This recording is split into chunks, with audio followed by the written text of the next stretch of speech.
Hello students, एक नया question देखेंगे सेक्शन ऑफ सॉलिड में। A hexagonal pyramid of base side 25 mm and axis 50 mm long rest with its base in HP। यहाँ पे pyramid का question है। Pyramid दिया हुआ है, ऑब्जेक्ट हमारे पास हेक्सागोनल पिरामिड है, इसके बेस साइड 25 mm और एक्सिस 50 mm लॉन्ग बोला है। रेस्टिंग ऑन HP कहा है such that one of the edge of its base is perpendicular to VP।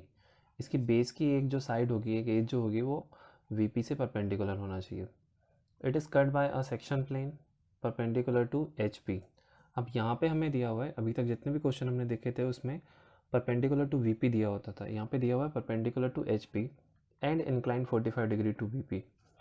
तो हमने पढ़ा था किसी क्वेश्चन में कि अगर परपेंडिकुलर सेक्शन प्लेन अगर परपेंडिकुलर टू VP होगा तो फ्रंट व्यू में बनेगा, फ्रंट व्यू में हम काटेंगे इसको, और अगर परपेंडिकुलर टू HP होगा तो टॉप व्यू की तरफ कट करेंगे, टॉप व्यू में कट करेंगे।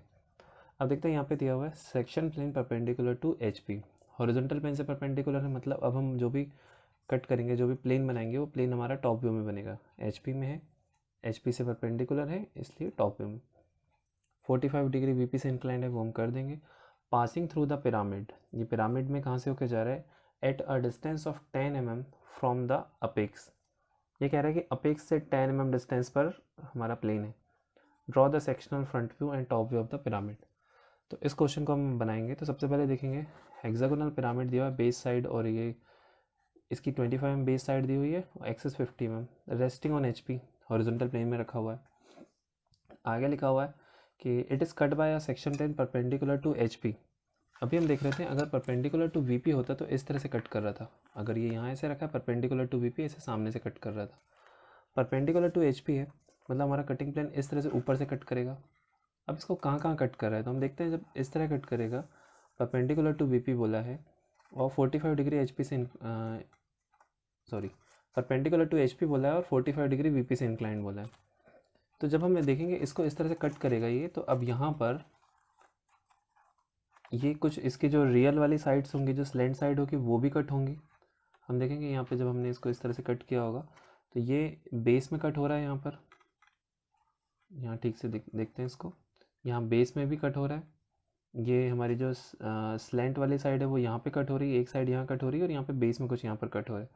इसको अगर हम देखेंगे तो ऐसे देख सकते हैं, यहाँ पर बेस में भी कट होगा।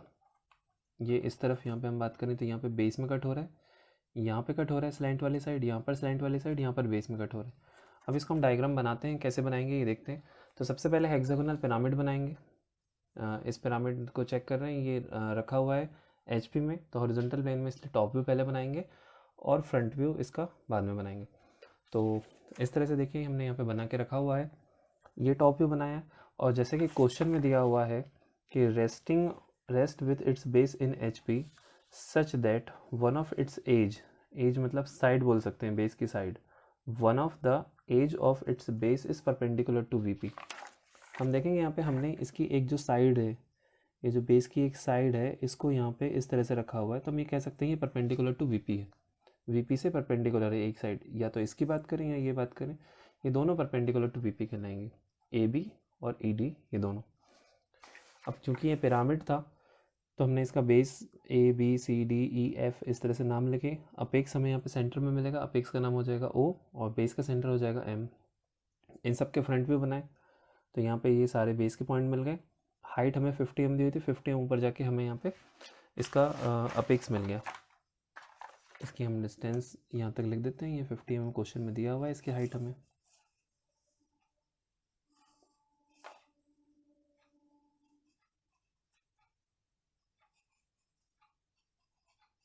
फिफ्टी एम दिया हुआ था।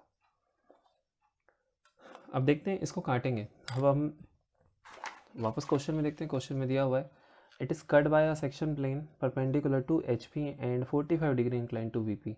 परपेंडिकुलर टू HP है तो ये टॉप व्यू में कटेगा। परपेंडिकुलर टू VP होता तो फ्रंट व्यू में काटा था हमने अभी तक, अब परपेंडिकुलर टू HP इसलिए टॉप व्यू में कटेगा। अब टॉप व्यू में हम यहाँ पे इस तरह से एक सेक्शन प्लेन बनाएंगे जो एक लाइन के फॉर्म में दिखेगा। अब वो बनाने से पहले देखते हैं कि ये दिया हुआ कहाँ से होके जा रहा है और कितना डिग्री इंक्लाइंड है। तो क्वेश्चन में लिखा हुआ है 45 डिग्री VP से इंक्लाइंड है and passing through the pyramid at a distance of 10 mm from the apex. इस अपेक्स से 10 mm के डिस्टेंस पर, इस अपेक्स से 10 mm के डिस्टेंस पर बनेगा हमारा कटिंग प्लेन, और इस लाइन से 45 डिग्री इंक्लाइन, क्योंकि वीपी से 45 डिग्री इंक्लाइन बोला है, और वीपी से इंक्लाइनेशन हमें टॉप व्यू में ही मिलता है, नीचे की तरफ मिलता है, तो हम उसको बनाएंगे। अब जब हमें यहाँ पे 45 डिग्री इंक्लाइन करना है तो वो कहाँ बनाएंगे, तो इसके लिए एक काम करते हैं, इस रेफरेंस लाइन में कहीं पर भी एक पॉइंट मार्क करेंगे। ये पॉइंट मार्क करने के बाद यहाँ पर कहीं पर भी हम ले लेंगे एक पॉइंट और 45 डिग्री इंक्लाइन करके लाइन बना देंगे।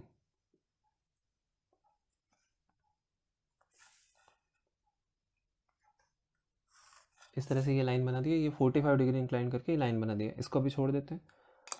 अब हम देखेंगे कि यहाँ पे जो हम सेक्शन प्लेन बनाने वाले हैं 45 डिग्री इंक्लाइन करके, वो कहाँ से होके जाएगा, तो हमें दिया हुआ है कि अपेक्स से 10 mm डिस्टेंस पर बनेगा।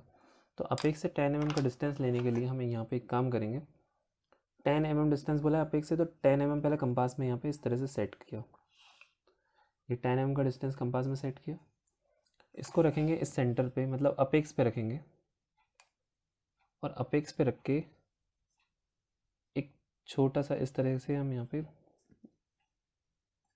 अपेक्स पे रखेंगे, और यहाँ इस तरह से ऐसा आर्क लगा देंगे।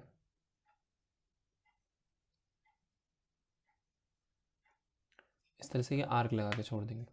अब ये आर्क क्यों बनाया है ये अभी थोड़ी देर में समझ में आ जाएगा। अब ये जो 45 डिग्री इंक्लाइन हमने लाइन बनाया था, इसके साथ हम ड्राफ्टर को सेट करेंगे। अगर ड्राफ्टर है तो ड्राफ्टर को सेट करेंगे, और रोलर स्केल है तो रोलर स्केल को। अगर हमने ड्राफ्टर की कोई एक साइड को इसके साथ सेट कर दिया है, अगर मैं उसको उठा के यहाँ पर लेकर आऊँगा, इस तरह यहाँ तक शिफ्ट करेंगे, वापस देखेंगे इसको कि ड्राफ्टर को इसके साथ सेट करेंगे और उठा के रखेंगे यहाँ पर, कहाँ, ये जो हमने सर्कल बनाया 10 mm डिस्टेंस लेकर, ये जो सेंटर से या अपेक्स से हमने जो आर्क बनाया है, इस आर्क पे टेंजेंट जैसा हमें खींचना है। तो उसके लिए हम एक काम करेंगे, ड्राफ्टर को सेट करेंगे। अभी ड्राफ्टर अगर नहीं है तो रोलर स्केल को इस तरह से सेट करेंगे इस 45 डिग्री इंक्लाइन लाइन के साथ, और इसको इस तरह से चलाते हुए लाएंगे तो ये हमें पैरेलल लाइन देगा, इसी के पैरेलल लाइन मिलेगी। और यहाँ पर लेकर आएंगे, कहाँ तक इसको लेकर आएंगे, ये जो हमने आर्क बनाया है यहाँ पर, और यहाँ से एक लाइन इस तरह से इंक्लाइन बना देंगे। अब हम देखेंगे कि ये दोनों लाइन आपस में पैरेलल है, मतलब ये 45 डिग्री इंक्लाइंड है तो ये भी 45 डिग्री इंक्लाइंड हो गया, और इस एक्सिस से या इस अपेक्स से 10 mm के डिस्टेंस पर भी ये हो गया। तो इस तरह ये बना दिया, ये बना देंगे। और ये प्लेन हमारा सेक्शन प्लेन है, क्वेश्चन में जो दिया हुआ है section plane 45 degree inclined VP हो गया, 10 mm फ्रॉम अपेक्स ये भी हो गया। तो इस सेक्शन प्लेन को हम डबल डैश लाइन से यहाँ पे बना देते हैं, इसको बना दिया, बाकी बचा हुआ इरेज कर दिया। अब हमने देखा था कि जब हमने इसको यहाँ पर बनाया था, फ्रंट व्यू में बनाया था, तो इसको लिखा था वीटी, वर्टिकल ट्रेस लिखते हैं फ्रंट व्यू में, और टॉप व्यू में जब बनेगा तो ये कहलाएगा एचटी, हॉरिजॉन्टल ट्रेस, एचटी। इस प्लेन को हम बोलेंगे, सेक्शन प्लेन को एचटी बोलेंगे। अगर ये फ्रंट व्यू में होता है तो वीटी कहा था, अगर टॉप व्यू में है तो एचटी कहेंगे। एचटी हमेशा टॉप व्यू में मिलेगा, वीटी हमेशा फ्रंट व्यू में मिलेगा। यहाँ पर ये बन गया। अब ये बनाने के बाद यहाँ देखेंगे कि यहाँ पे कौन कौन सी चीज़ कटी। अगर हमने इस ऑब्जेक्ट को यहाँ से काटा है तो यहाँ से काट के इधर वाला जो जो कम वाला पोर्शन है इसको हमने रिमूव कर दिया, बचा है सिर्फ इधर बैक वाला। तो ये जो पोर्शन बचा हुआ है इसको हम पहले यहाँ पे रेगुलर और थिक लाइन से बना देते हैं, जितना बचा हुआ पोर्शन है इसको।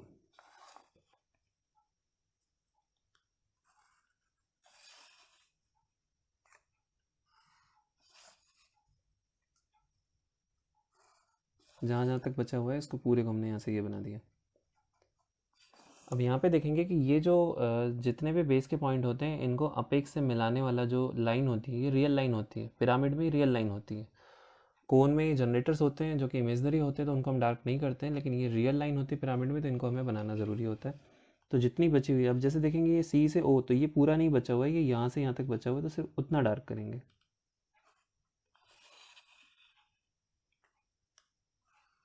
जो भी रिमेनिंग है इन सबको यहाँ से डार्क कर देते हैं।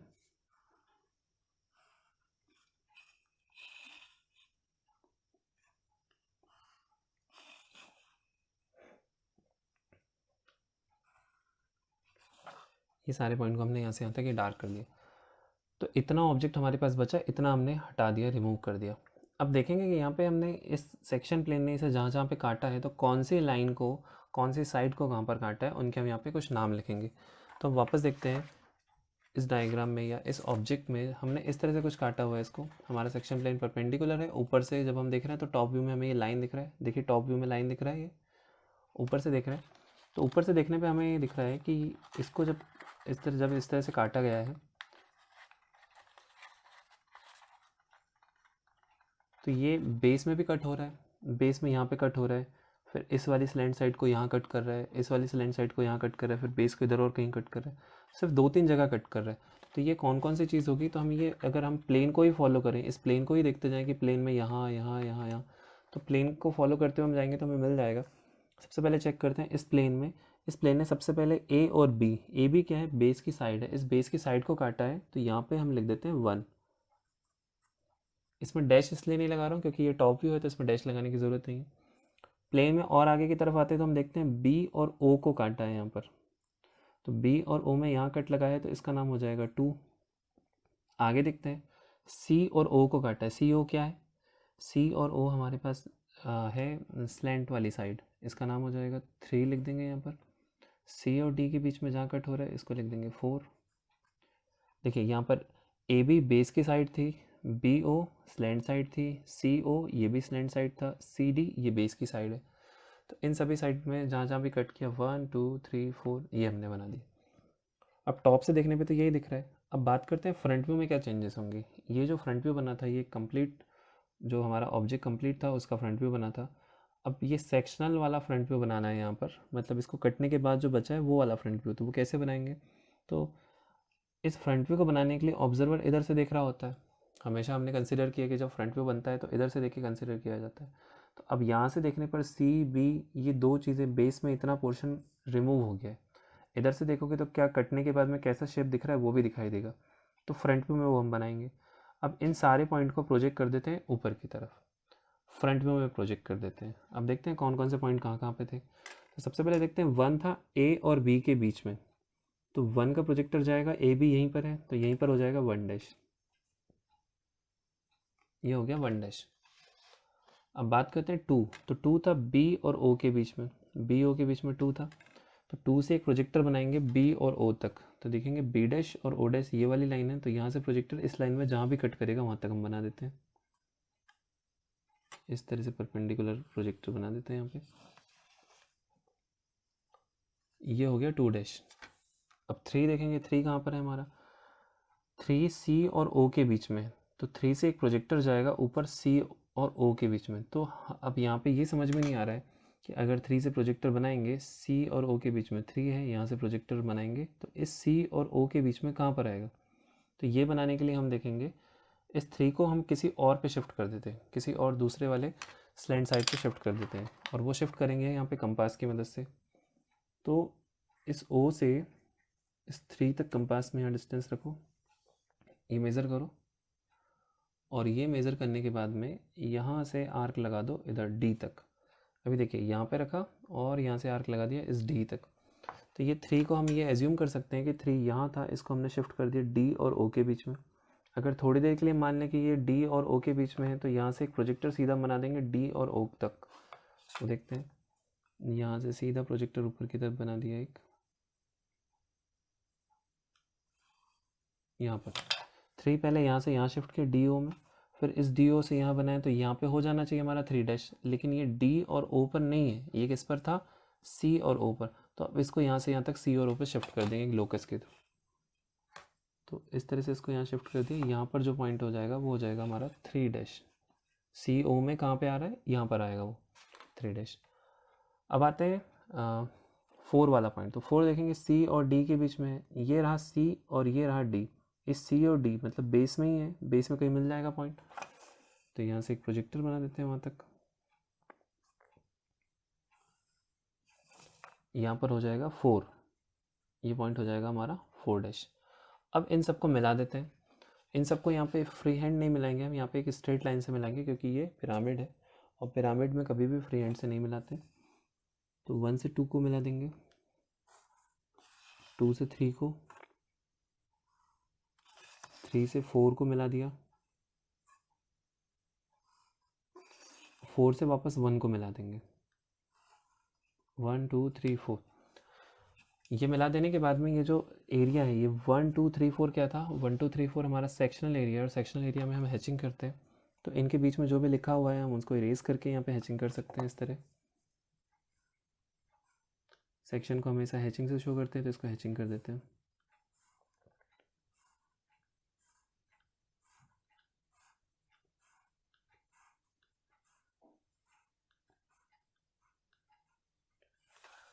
ये हैचिंग कर देने के बाद में देखेंगे कि ये जो बचा हुआ पोर्शन है ये भी बनाना ज़रूरी है। हमने सिर्फ यहाँ पर सेक्शनल व्यू को दिखाया है, तो ये जो रिमेनिंग पोर्शन है इन सभी को डार्क करना है।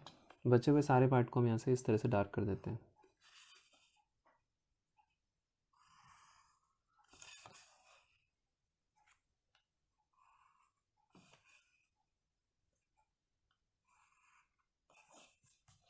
ये बना दिया।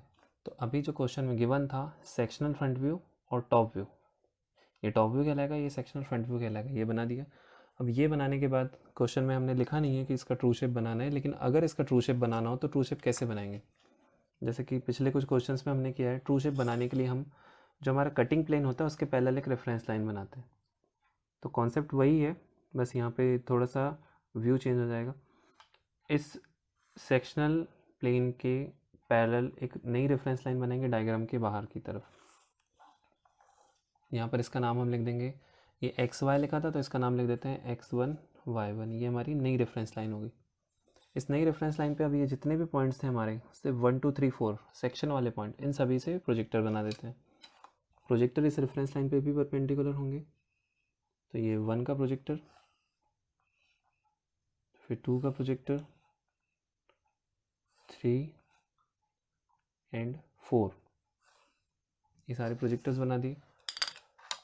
अब ये सारे प्रोजेक्टर बना देने के बाद में हम डिस्टेंस मेज़र करेंगे। तो डिस्टेंस यहाँ से नीचे का नहीं, यहाँ से ऊपर का जो सेक्शन, जो हैचिंग वाला पार्ट होता है उसको हम यहाँ बना रहे होते हैं, तो हैचिंग वाले पार्ट का डिस्टेंस लेंगे। अब हम देखेंगे कि इस रेफरेंस लाइन पर 1 हमें रेफरेंस लाइन पर ही मिला है, तो यहाँ पर भी रेफरेंस लाइन पर ही बनाएंगे 1। तो 1 के प्रोजेक्टर में हम इस रेफरेंस लाइन पे यहाँ लिख देंगे 1। बात करते हैं अब 2 की, रेफरेंस लाइन से ऊपर है तो इसको मेज़र कर लेते हैं कंपास से। ये 2 हो गया। इस 2 के प्रोजेक्टर में यहाँ से यहाँ तक ये डिस्टेंस ले लेंगे, ये हो गया 2। अब देखते हैं 3 कहाँ है, 3 भी कुछ ऊपर है, ये डिस्टेंस ले लिया, यहाँ रख के यहाँ पे मार्क कर दिया, ये हो जाएगा 3। 4 कहाँ था, 4 रेफरेंस लाइन में ही है, तो यहाँ पर 4 वाला ये प्रोजेक्टर है और इस रेफरेंस लाइन में यहीं पर हो जाएगा, इसका नाम लिख देंगे 4। इन सबको मिला देते हैं फिर, 1 से 2, 2 से 3, 3 से 4 एंड 4 से 1। इसमें भी हैचिंग कर देंगे, ये ट्रू शेप बना हुआ है और ये सेक्शन का ट्रू शेप है, इसलिए इसमें भी हैचिंग कर देते हैं।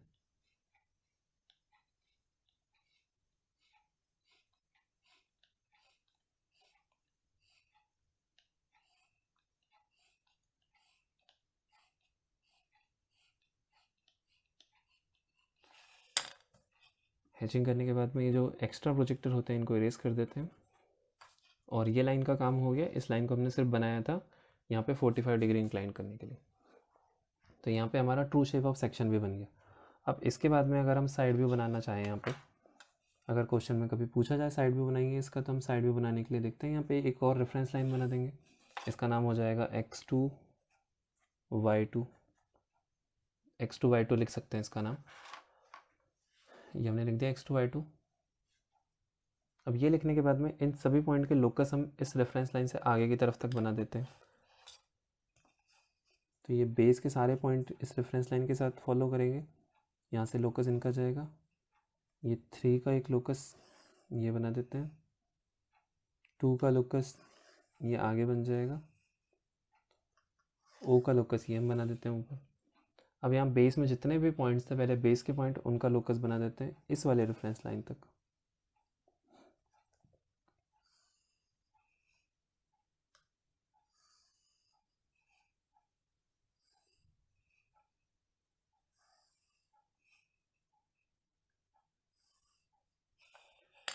इन सभी को, अब ये जो हमारा बेसिक वाले रेफरेंस लाइन थी और ये जो वर्टिकल रेफरेंस लाइन थी, इनका जो सेंटर पॉइंट है यहाँ इसको सेंटर मानेंगे, कंपास से इन सभी पॉइंट तक का डिस्टेंस लेके इनको इस तरह से रोटेट करके यहाँ तक शिफ्ट कर देंगे बेसिक वाले रेफरेंस लाइन तक।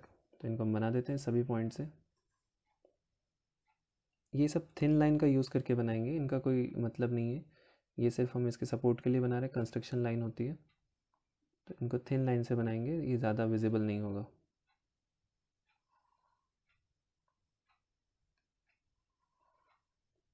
इस तरह सभी को हमने यहाँ से यहाँ तक रोटेट कर दिया। अब ये करने के बाद हमें जितने बेस वाले पॉइंट्स है, क्योंकि हमें पता है ऊपर की तरफ सिर्फ एक ही पॉइंट मिलना है ओ डैश, तो वो कौन सी लाइन जाएगी, तो वो चेक करने के लिए देखते हैं, ये ओ यहाँ से आया हुआ है इस तरह, तो यहाँ से एक प्रोजेक्टर ऊपर की तरफ बना देते हैं, ओ इसमें मिल जाएगा हमें। अब जरा पॉइंट्स जो हैं वो सारे बना देते हैं। तो देखिए ए बी सी डी जो बेस के सारे पॉइंट थे यहाँ पे मिल जाएंगे, सभी का लोकस ये कॉमन है। तो ये ए और ई का लोकस यहाँ आया ये प्रोजेक्टर, तो ये हो जाएगा A double dash E double dash. ये एफ था, एफ डबल डैश। इस वाली लाइन में ओ और एम था, तो एम बेस में है, तो एम डबल डैश यहाँ, ओ डबल डैश ऊपर। इसके बाद देखते हैं बी और डी, तो यहाँ पे B double dash D double dash. आगे देखते हैं ये सी बचा हुआ है, तो यहाँ पे आ जाएगा ये सी डबल डैश। ये बनाने के बाद हम रफली सभी को पहले तो थिन लाइन से सभी बेस के पॉइंट को इस अपेक्स से जोड़ देते हैं, सभी स्लैंट साइड होती है, इन सबको ऐसे जोड़ देते हैं। ये हमारा फाइनल डायग्राम तो नहीं होगा, हम इसको मिला देते हैं, बाद में जो सेक्शन वाला व्यू है उसको हम बनाएंगे। अब देखिए ये इस तरह से जो साइड व्यू ये बना है, ये साइड व्यू उस पिरामिड का है जो पहले कंप्लीट था, लेकिन इसको काटने के बाद में क्या बचा हुआ है तो वो हम चेक करते हैं। तो वो चेक करने के लिए सबसे पहले ये सारे पॉइंट्स हम बनाएंगे। तो देखते हैं वन का लोकस ये है, और हमें पता है वन कहाँ पर है, ए पर बना हुआ है, सॉरी ए और बी के बीच में है। अब देखते हैं यहाँ पर हमने देखा ना वन हमारा ए और बी के बीच में था, तो ये है ए और ये है बी, इनके बीच में कहाँ पर आएगा वन, तो वो पता करने के लिए अब वन को यहाँ से शिफ्ट करके ऐसे ले आओ यहाँ पर। तो वन का लोकस बनाएंगे पहले, वन क्योंकि यहाँ इस लोकस पे तो है, लेकिन यहाँ से कहाँ मिलेगा, तो वन को यहाँ से यहाँ तक शिफ्ट किया, फिर कंपास की मदद से यहाँ से यहाँ शिफ्ट किया।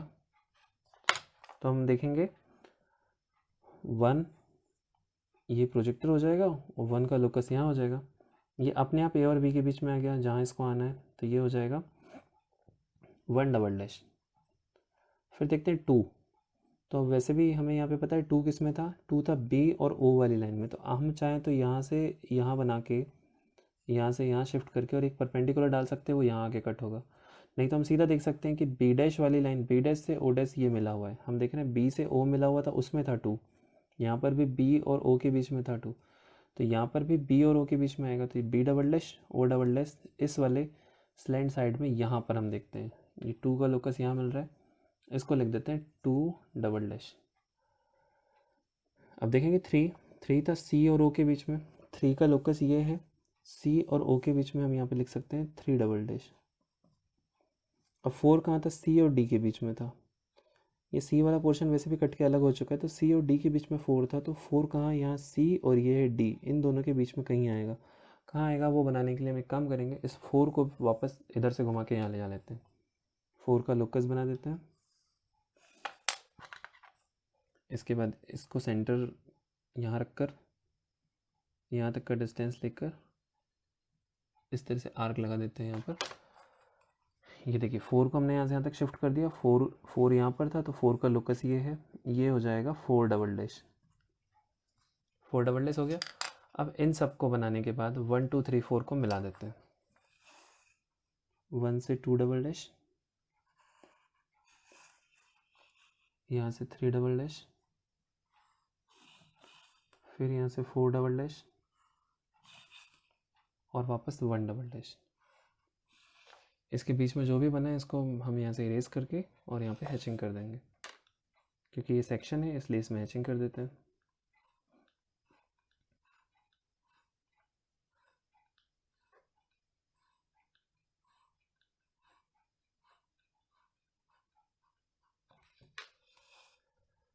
अब इसके बाद में ये वाला जो पोर्शन था ये पूरा बचा हुआ था, तो हम इसमें इनको पहले मिला देते हैं, सीधी लाइन से मिला देते हैं, रेगुलर लाइन से।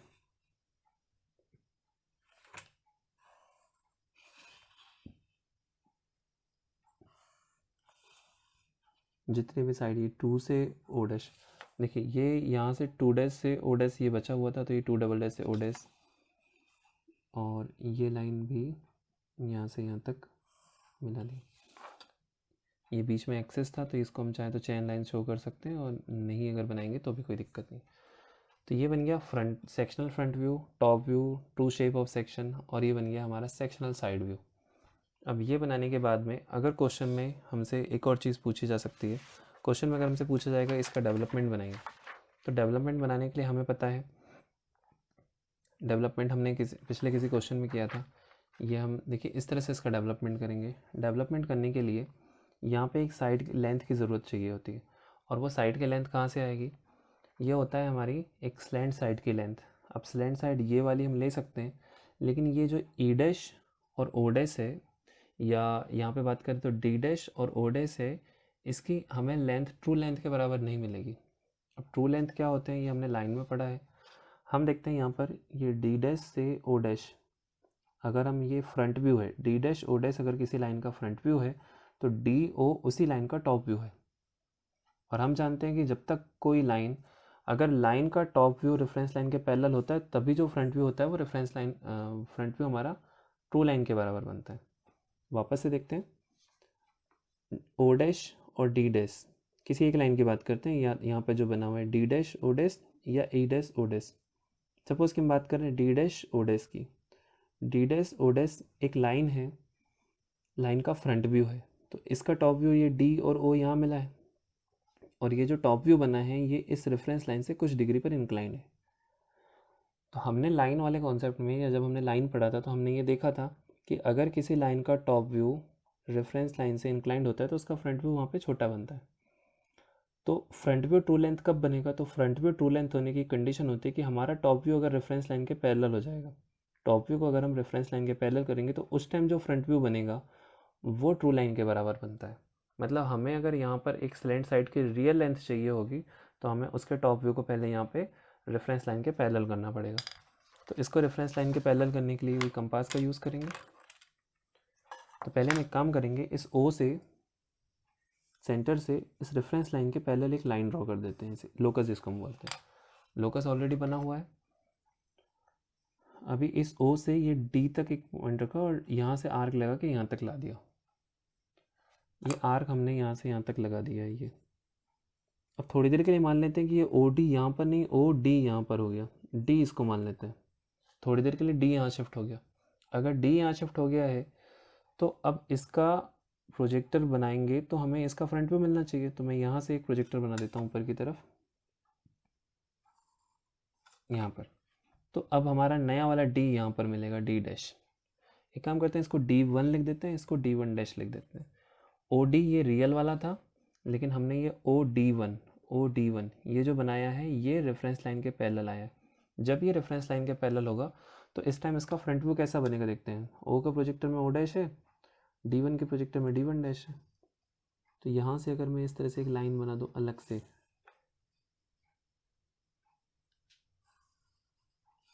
ये हम 3H पेंसिल से ही बनाएंगे, इसको थिन लाइन बनाएंगे, ये इसकी हमें सिर्फ लेंथ नापने के लिए ज़रूरत है। तो ये वाली जो साइड होगी ये कहलाएगी ट्रू लेंथ, या ट्रू वाली स्लैंट साइड। तो ये लेंथ हम इसको नापेंगे और यहाँ पे बनाएंगे। अभी हमने कंपास में इसका डेवलपमेंट बनाने के लिए हमने कंपास लिया और कंपास की मदद से ये डिस्टेंस को मेज़र किया। अब ये नया वाला जो डिस्टेंस हमारा आया ट्रू वाला, इसको मेज़र किया O से D1। एक लाइन ऐसे स्ट्रेट लाइन बनाते हैं, इधर इस तरह से तिरछी को ये स्ट्रेट लाइन बनाया, यहाँ O पे रख के यहाँ से इतना डिस्टेंस लेके हमने ये आर्क लगाया। अब इस आर्क की क्या लेंथ होगी, यहाँ पे क्या एंगल होगा, तो एंगल हम कोन के केस में लेते हैं, यहाँ पर हमें एंगल लेने की ज़रूरत नहीं है। हमने इस लाइन से ये आर्क लेके ऐसे बना दिया। अब बेस की एक साइड की लेंथ ले लेंगे, बेस की साइड की लेंथ 25 mm जो दी थी, इतनी लेंथ ले लेंगे और इस पॉइंट पर रख के ऐसे आर्क लगाते जाएंगे। अब ये आर्क कितने लगाएंगे टोटल, इस तरह से टोटल ये आर्क लगाएंगे हम 6, क्योंकि ये हेक्सागोनल था, एक हमारा हेक्सागोनल पिरामिड था, तो 6 पार्ट थे इसमें बेस के। तो 1 2 3 4 5 6, ये जो 6 पॉइंट थे इन सभी पॉइंट को इससे मिला दिया, इससे मिला दिया। मिलाने के बाद में इन पॉइंट को भी यहाँ से इस तरह से स्ट्रेट मिला दिया। अब यहाँ पे ये देखेंगे कि नाम कैसे लिखना है।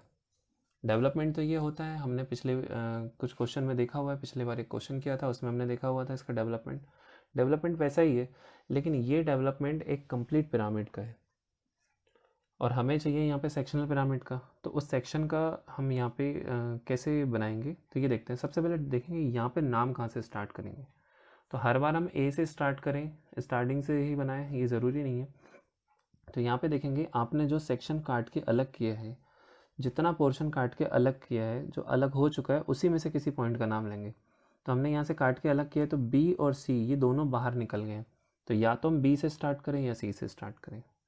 वापस से सुनिए, यहाँ पर जो भी पॉइंट काट के अलग कर दिए, तो बेस के जो भी पॉइंट उसमें आ रहा है उसमें से किसी एक पॉइंट से स्टार्ट करेंगे। तो हम स्टार्ट करते हैं यहाँ से बी से।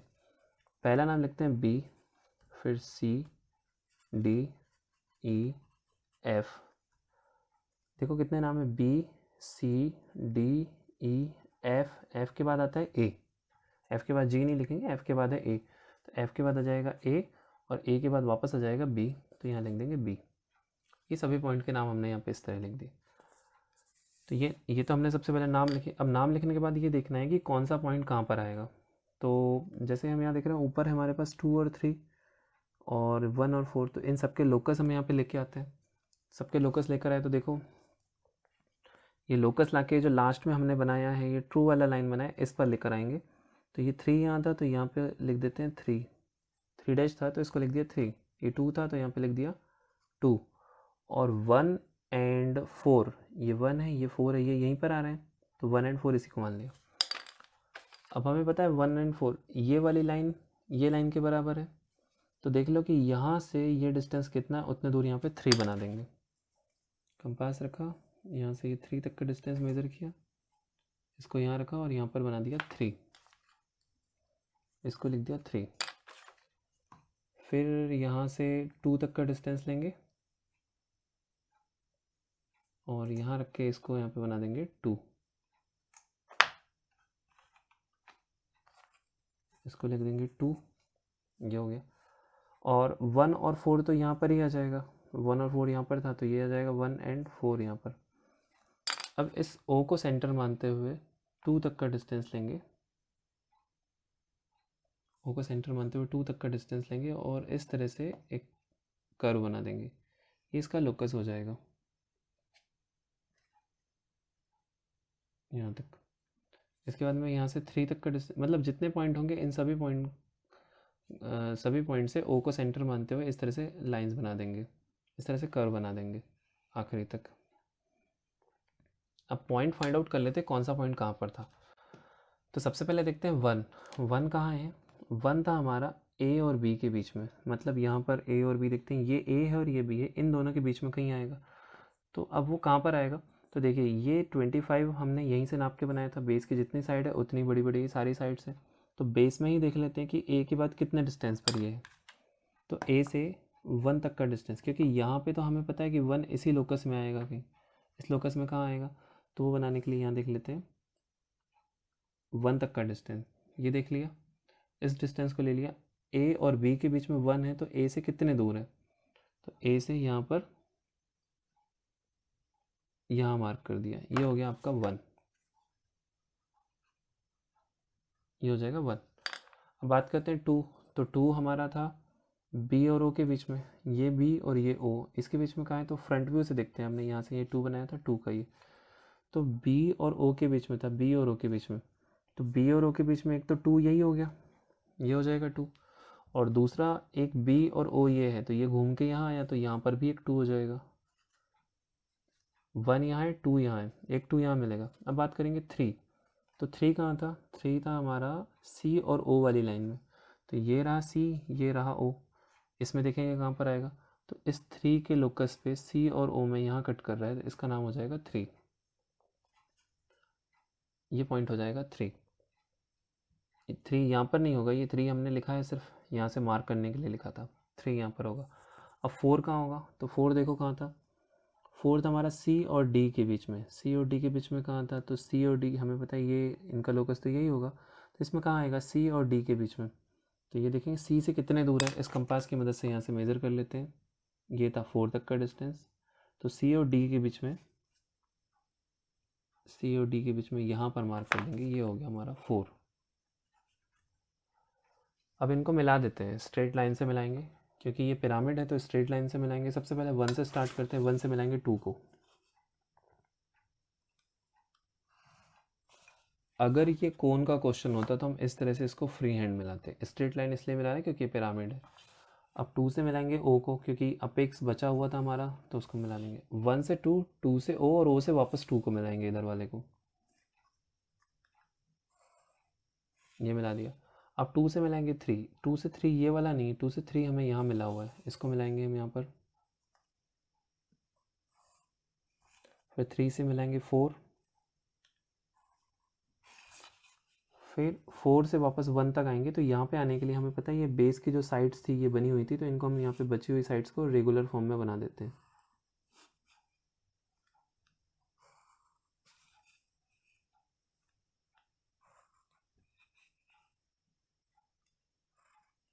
हम चाहें तो ये अंदर जितने भी साइड्स बची हुई इन सबको भी रेगुलर फॉर्म में बना सकते हैं। यहाँ पर रेगुलर लाइन, थिक लाइन से बना देते हैं।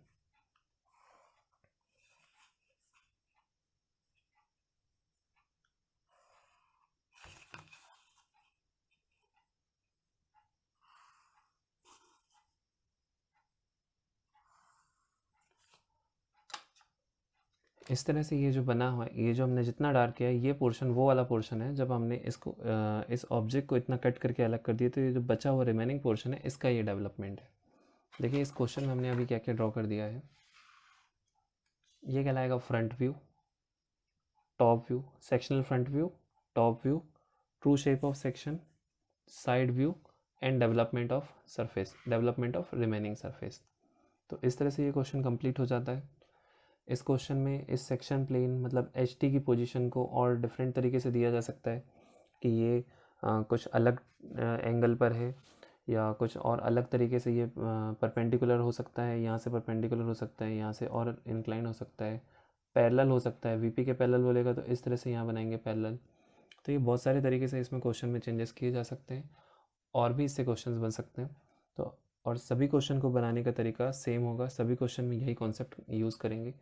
तो अभी इस लेक्चर के लिए इतना ही। Thank you.